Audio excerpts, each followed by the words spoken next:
नमस्कार दोस्तों, हर्षित द्विवेदी एजुकेशन में आपका स्वागत है। मेरा नाम है विनीत सागर। आज हम डिस्कस करेंगे पोचमपल्ली विलेज के बारे में जो तेलंगाना में स्थित है।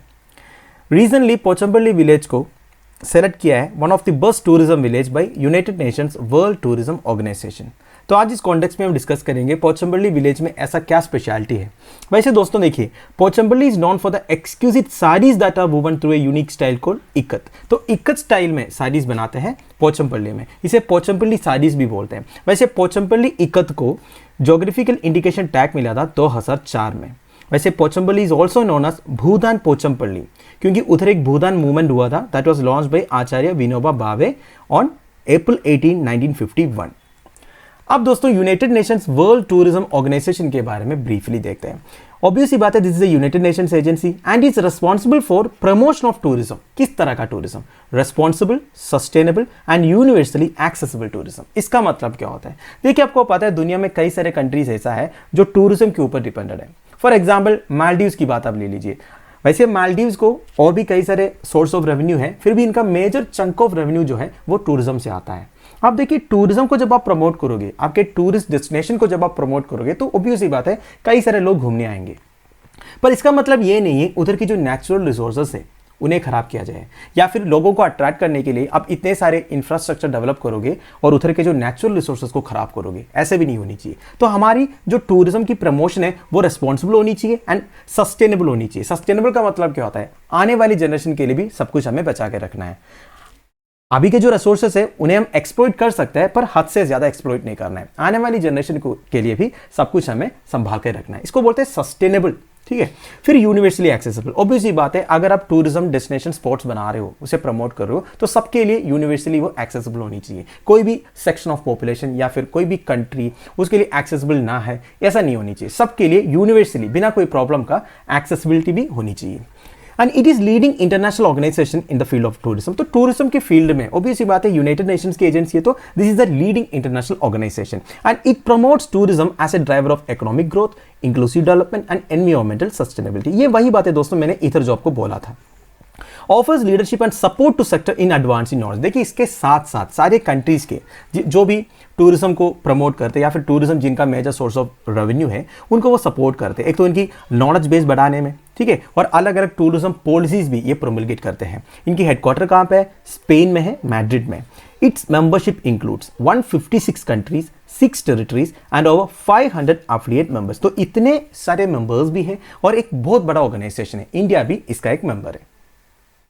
अब दोस्तों, United Nations World Tourism Organization के ये जो बस टूरिज्म विलेजेस इनिशिएटिव है, इसके बारे में ये विलेजेस को कैसे सेलेक्ट करते हैं। सबसे पहली बात, that village should be an outstanding example of a rural tourism destination with recognized cultural and natural assets.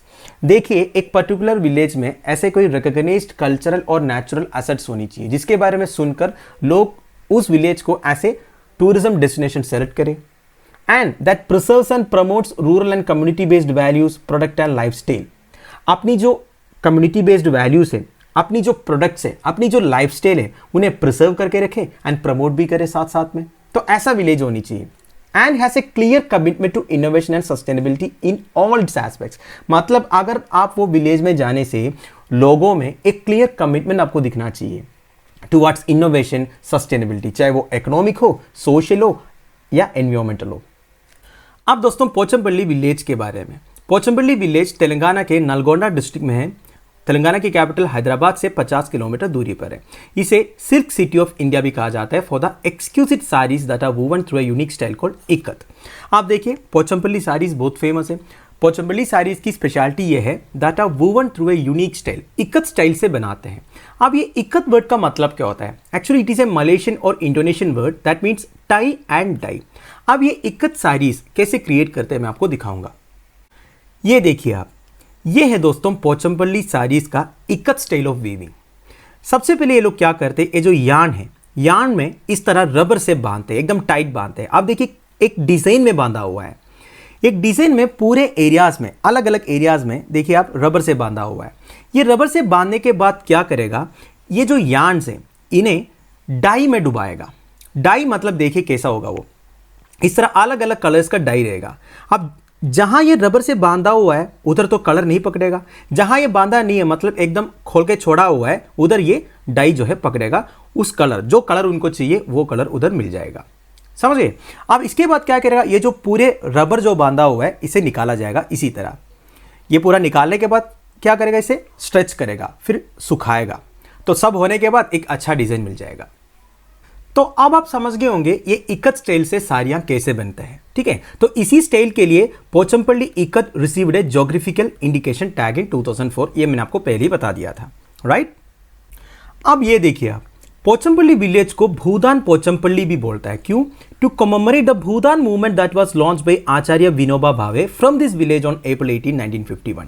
मैंने आपको पहले ही बताया था ये Pochampally village is also famous for Bhoodan movement. अब ये भूदान मूवमेंट क्या है?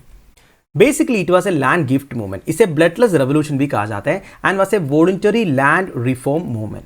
हुआ ये था दोस्तों 1950s की बात थी, जस्ट आफ्टर इंडिपेंडेंस। हमारे देश में कई सारे वेल्थी लैंड ओनर्स थे जिनके पास ढेर सारे प्रॉपर्टी थे, और ऐसे भी लोग थे जिनके पास एग्रीकल्चर एक्टिविटीज़ के लिए भी जगह नहीं था, मतलब डेली खर्चा पानी के लिए, कल्टीवेशन करने के लिए भी इनके पास जगह नहीं था। तो हमारे इंडियन स्टेट्स में कई रीजन्स में इस तरह के लैंड रिफॉर्म मूवमेंट हुआ था, जिसकी वजह से ये जो वेल्थी प्रॉपर्टी ओनर्स के एक परसेंटेज ऑफ लैंड जो है लैंडलेस पीपल को या लेबर्स को दिया गया था कल्टीवेशन करने के लिए। तो इसी तरह तेलंगाना में पोचमपल्ली विलेज में हुआ। तो तेलंगाना में बेसिकली पोचमपल्ली विलेज में इसके लिए इनिशिएटिव लिया था विनोबा भावे, जो एक स्टॉन्च गांधीयन थे। तो ये movement attempted to persuade wealthy land owners to voluntarily give a percentage of their land to landless people. देखिए ये जो भूदान मूवमेंट हुआ था ना दोस्तों, ये ज़्यादा वायलेंट होने की ज़रूरत नहीं पड़ा। जैसे ही मूवमेंट स्ट्रॉन्ग बनता गया, जितने भी वेल्थी लैंड ओनर्स थे वो अपने आप अपना एक परसेंटेज ऑफ लैंड जो है लैंडलेस पीपल को दिया। तो फिलोसॉफिकली विनोबा भावे जी एक गांधीयन थे, एंड इन्होंने महात्मा गांधी के सर्वोदय मूवमेंट एंड ग्राम स्वराज्य जैसे मूवमेंट से इंस्पिरेशन भी लिया था। मतलब महात्मा गांधी जी के सर्वोदय मूवमेंट, ग्राम स्वराज्य जैसे मूवमेंट से ये इन्फ्लुएंस होकर पोचमपल्ली विलेज में भी इस तरह एक मूवमेंट इनिशिएट किया था। तो इसके बाद लैंडलेस लेबरर्स को छोटे छोटे प्लॉट्स दिया गया where they could settle and grow their crops on. Cultivation वगैरह करने के लिए, सेटल होने के लिए छोटे छोटे प्लॉट्स दिया गया था भूदान मूवमेंट के बाद। इसके बाद गवर्नमेंट ने भूदान एक्ट पास किया, stated that the beneficiary had no right to sell the land और use it for non agricultural purposes और फॉरेस्ट्री। तो बेसिकली भूदान एक्ट पास किया था गवर्नमेंट के द्वारा, जिससे जितने बेनिफिशरीज को लैंड मिल गया, एक क्लॉज था वो लैंड वो बेच नहीं सकते एंड नॉन एग्रीकल्चर पर्पस के लिए या फिर फॉरेस्ट्री के लिए यूज नहीं कर सकते। तो ये भूदान मूवमेंट की वजह से पोचमपल्ली विलेज को भूदान पोचमपल्ली भी कहा जाता है। क्लियर? तो दोस्तों that's end of it. I hope आपको थोड़ा बहुत सीखने को मिला होगा पोचमपल्ली साड़ीज़ के बारे में, इकत स्टाइल ऑफ वीविंग के बारे में, and obviously Pochampally Bhoodan movement के बारे में। आप लोगों की वैल्यूएबल सजेशंस, कमेंट्स आप मुझे प्लीज़ कमेंट बॉक्स में बता दीजिएगा। लेक्चर की PDF एज यूजुअल आपको टेलीग्राम चैनल में मिल जाएगा, जिसका लिंक नीचे डिस्क्रिप्शन बॉक्स में प्रोवाइडेड है। Thank you for watching. Bye bye, have a nice day.